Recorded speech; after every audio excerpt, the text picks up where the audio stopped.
Well, hello guys. Welcome to this episode of Full Send. As you can see, Kiefer is fucking late as always. But What? I was waiting on yourself for no, another. who just came into the scene? You did. So thank you very much. Make sure you get that edited in there. But punctuality and imposter syndrome. No. On this one, we're going to be talking about dealing with imposter syndrome. Again, this is Juan, got Keith, and this is Full Send. So Let's send it. I'll say roll the intro, but fuck, you didn't. I thought you said I had the intro to this one. You did. So why'd you jump? Because I felt left out. We should have got here. Roll the intro. Let's get straight to the point. This what you do and what you don't do. No bullshit, sugarcoat when it comes to repairs and maintenance. Advice you can go to. For sin, no edits, cause just go to. For sin, and we'll get you done right. For sin, and we'll get you going right. For sin, keep it going day and night. If this ain't just a podcast, we get it right and keep it tight.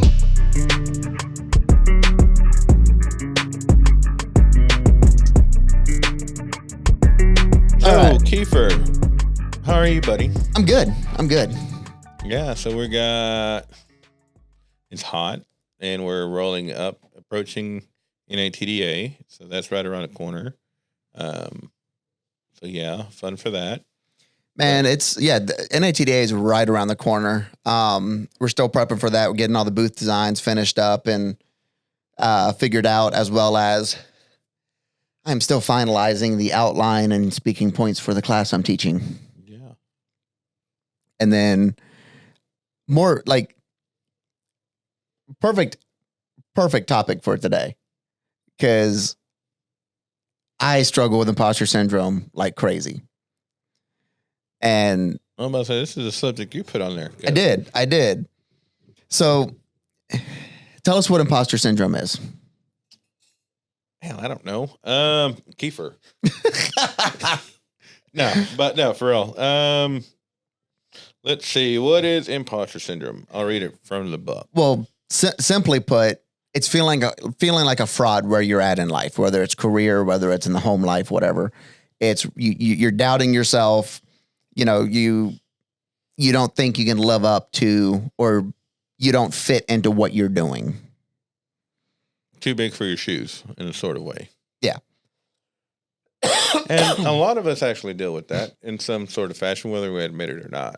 A lot of high achievers do. I know for me, I'm a very insecure person, and I'm going to be a little vulnerable on this episode, but the signs of imposter syndrome: inability to accept praise, attributing your success to luck or external factors outside of yourself, and then fear of failure and persistent self-doubt. Couldn't you throw in there also continuous Self-deprecation? No, what would the word be? Where you need constant approval. I mean, that's insecurities. Yeah. Yeah. Kind of covered in that. But I know, oh man, when I became creative director. Bring a tissue. Bring a tissue. You have a rag? For you. Oh no, I'm good. Oh, it sounds like you're about to get emotional. No. Bring a tissue. I remember when I became creative director and everything was thrust upon me in that role. It's like, I don't feel like I should be here. I don't have like I don't have these capabilities. I can't do this. And it's been like that since. In my mind, I'm always doubting myself. You know, I'd rather not start something for fear of failure than actually dive into it, accomplish it, and take credit for it on my own. And it's been a really long ride. And then also inside of my personal life, I remember one of my friends had passed away, and his parents, his father, Presbyterian minister, hardcore, like learned godly man. Like he helped disciple some other ministers that I know. He gave me a lot of good input on stuff. And we were, me and Ryan, we were doing his funeral, and he had, his father was like, "Are you ordained?" And I was like, "I am." He's like, "Then you're reverend." Putting that on there. And I was like, "Well, what?" At that moment, I've never had imposter syndrome hit me so hard. Because he's like, "Reverend Likens." And I was like, technically, yes, but Father Likens. Father Likens. But or preacher. That was like the moment, like if I've ever had imposter syndrome, that was the moment that like threw me off the cliff and right into it. And like I said, I'm a very insecure person. I don't like getting compliments. I don't know how to handle compliments, even though you really don't. Because I'm insecure. I seek out compliments. It's like this, that image of the worm eating or the snake eating itself, like the what is it called? Yeah, the Ouroboros. And it's like never ending circle. It's like I get compliments. I don't know what to do with them. I don't like them, but I seek them out. I get a compliment. I don't know what to do with it. I don't like it. I seek them out. You get a compliment and you try to break it down like where you could do better. I'm not saying that you do, but no, that's exactly what I do. People do is like, well, where did I do wrong, or how could I do better, or how could I? And I was at a men's conference in Arkansas, and Dr. Chuck Stecker, guy I knew through ministry stuff, he was talking to me, and he gave me a really, really good compliment. And I was like, nah, yeah, you must be crazy, whatever. And he's like, "Come here." And this general and he's a retired general from the Army, Special Forces, like White House meetings, that kind of stuff. So he commands a presence wherever he's at. And he looked me straight in the face and said, "Kiefer, if I give you a compliment, you take that compliment. If you want to puke that up, you stuff it down. If you want to deny it, I'm going to slap you in the face. I'm done." Did he slap you? No, he did not. But I've taken that. That was, man, I was 22, 23 at that time.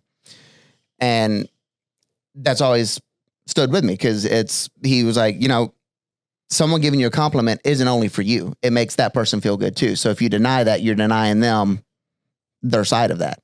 Yeah. And that stuck with me. And I kind of had to reframe my mind around that aspect of things. So I still have trouble with compliments and praises because I don't know. Up here, I'm messed up. I don't understand. I seek them out, but I don't like them. But at the same time, I've had to reframe my mind because of that conversation, and that's helped. And so when you get in a position of like leadership at work or taking on more roles where you have more responsibilities and things depend on you and you're freaking out, because I still to this day, I'm leading a team of creatives. I picture it as herding cats, right? What happens. Hopefully nothing screws up. Like, you can't control cats. But at the same time, the cat woman. Meow. Meow. But the thing I have to realize is I am leading this team.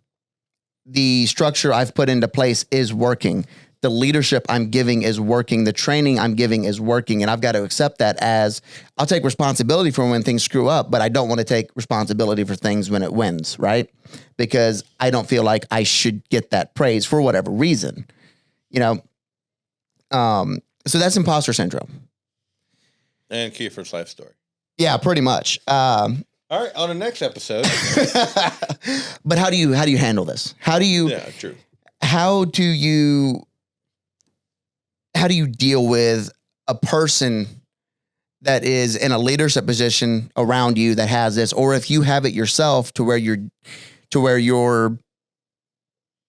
do you function with this? I don't know. That's a good question because, after you opening up, and this is like a therapy. You see me. This is a therapy. Let me get my pad out. Let me start. And the couch is gone. We have these chairs now. No, seriously. Everybody, like I said, everybody goes through it. With me, let's see. It was sales to sales manager to Operations and sales manager. products, yeah, something in between than that, and then where I'm at now.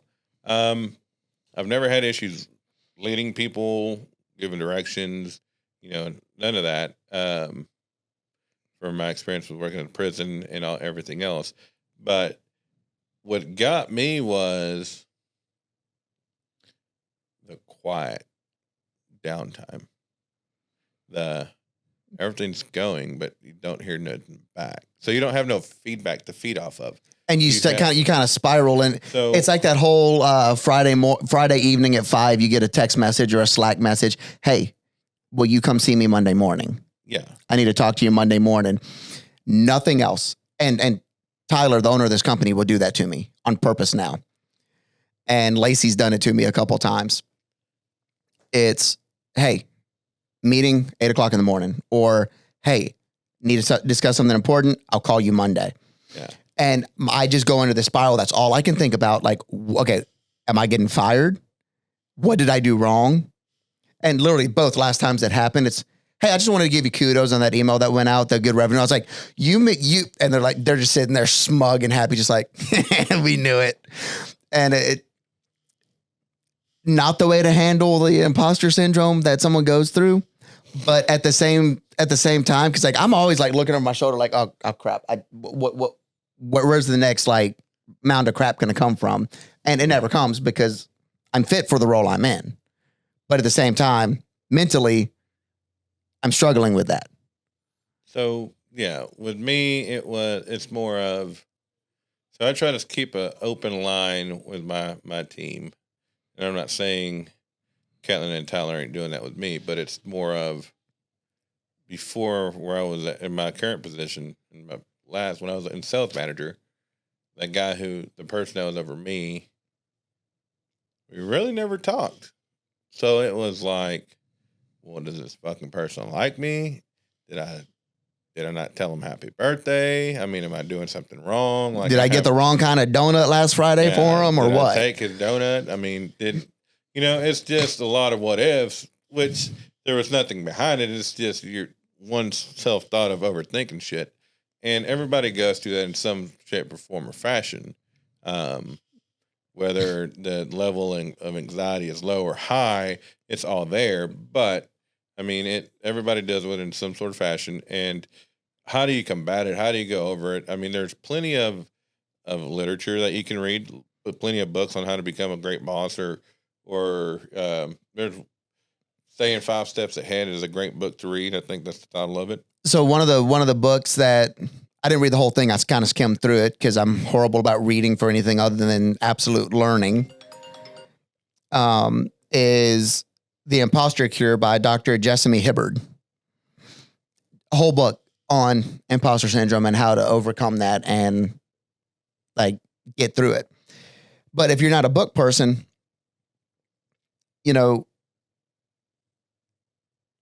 look for, if you're dealing with this, look for things where you're struggling with the imposter syndrome, where you think you're not good enough or think you can't, but there's a track record that you can, and diving into those things, right? Realizing the achievements you've had, realizing that you are fit for the role you're in, or else 90% of the time you wouldn't be there, because you're not going to pull the wool over a hiring manager's eyes because they've seen it all. They've been through it all. And then also find a mentor, have that person that you can go to and talk through things. I don't know how many times conversations I've had with the couple mentors in my life that I've had. Dude, I'm struggling with this. And they point out these things and I'm like, oh snap. Yeah, you're right. Thank you for that. And if you're dealing with a person that is struggling with it, positive affirmations. Or mess with them and send them a Slack at Friday at 5 o'clock saying, we're going to talk Monday at 8 o'clock. It helps build their core to it. But letting people know that in certain situations, that failure is not the end of everything, right? I don't know how many inspirational quotes about like business motivation or entrepreneurship. It's, failure is a part of success. You're going to fail. True. It's inevitable. You can't be successful without failure because you can't learn whether it's your mistakes or someone else's mistakes. Yep. Someone has to fail in order for you to succeed. I forget where I heard it at, but 5 or 6 years ago, I was listening to a sermon and they were talking about forgiveness and repentance and that line of things when it comes to salvation. But he said that there's two options. Yeah, when you fail, you can fall backwards or you can fall 1 foot forward. That just resonated with me because just like when you're talking to your kids, you're like, well, you have one of your kids angry at the other. Well, they made me do it. No, nobody makes you do anything. It's your reaction, your emotions, your control that you let go of. So when we fail, what is our course of action? Are we just going to wallow in that? Yeah. Or are you going to make progress to make it better the next time? Yeah. Now, how are you going to correct yourself? How are you going to move forward? And that doesn't always have to be alone either. No, like you said, you have mentors.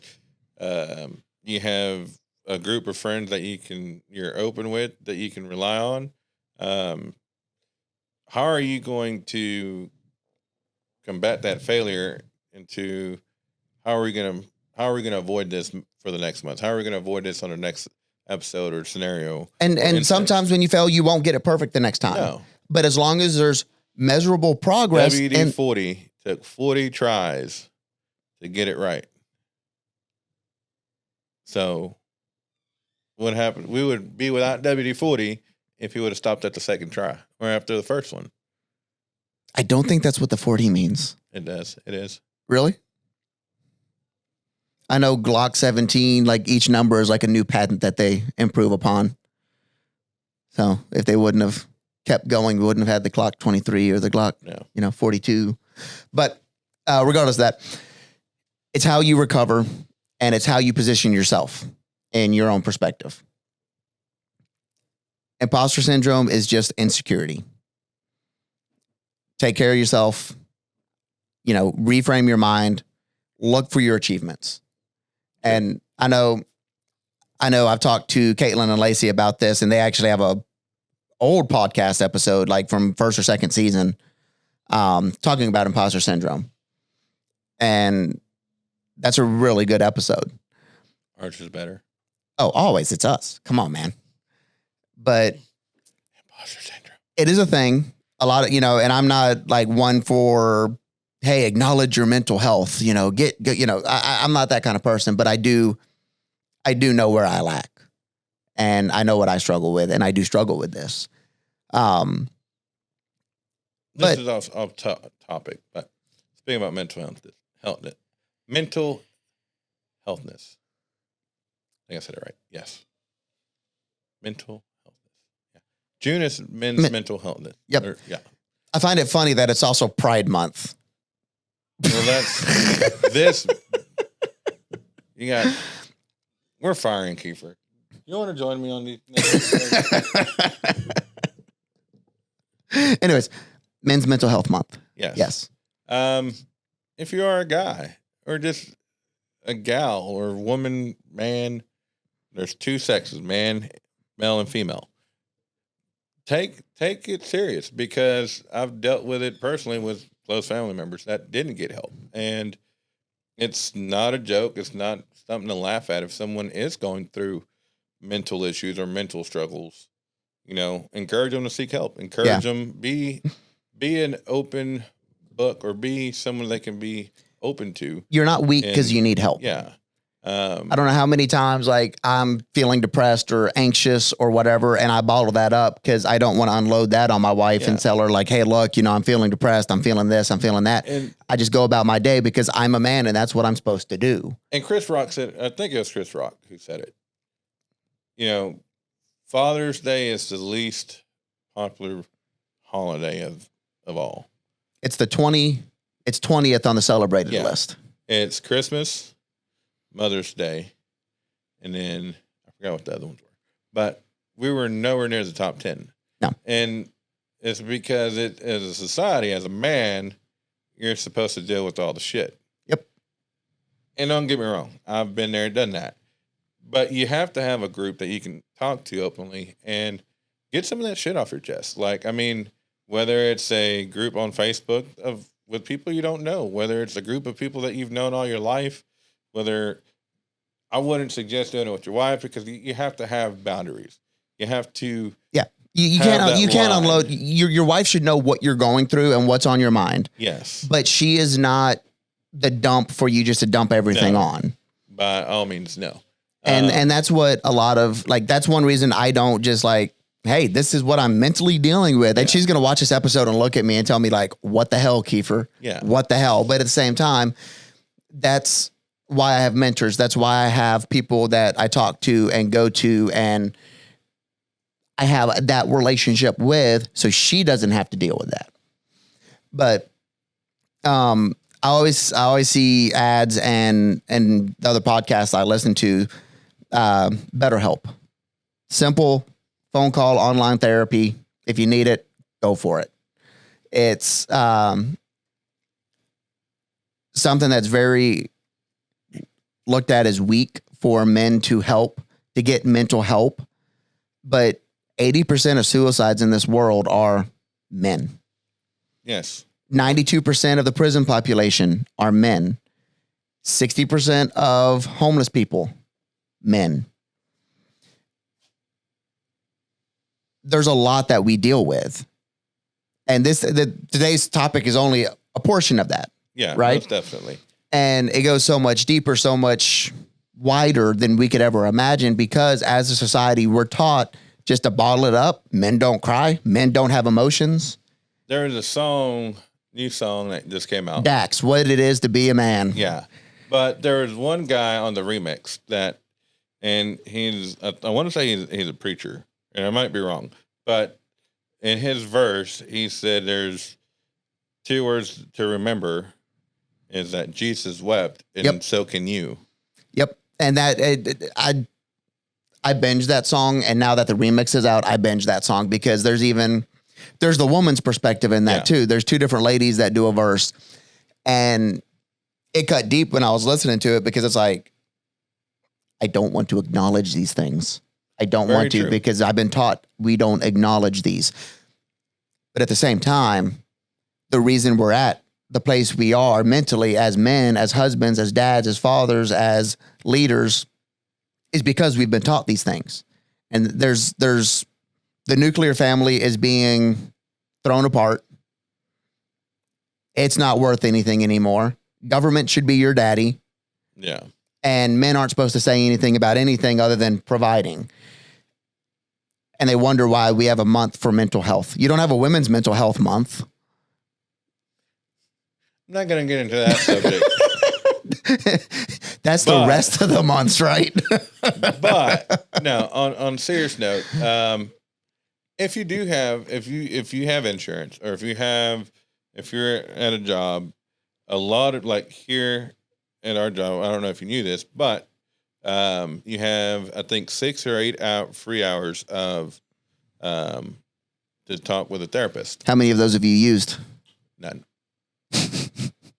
Goes right back to what this episode is. Yeah, no, I didn't even know we'd had that. No, but we have those. And I encourage, like in my meetings, like or with the guys when I'm talking to them, what does that sound?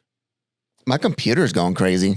That's the fan on my computer. Oh, but no, you have a hotline you can call, and you have 8 hours, and they even tell you there's ways around that. Once you hit your 8 hours, you have 8 hours per topic. So if you finish your 8 and you feel like you still need more, tie it to something else and you get more. Yes, correct. So there's plenty of resources out there that people can use to get the help if they need help mentally, or to be able to talk openly with somebody without any strings attached.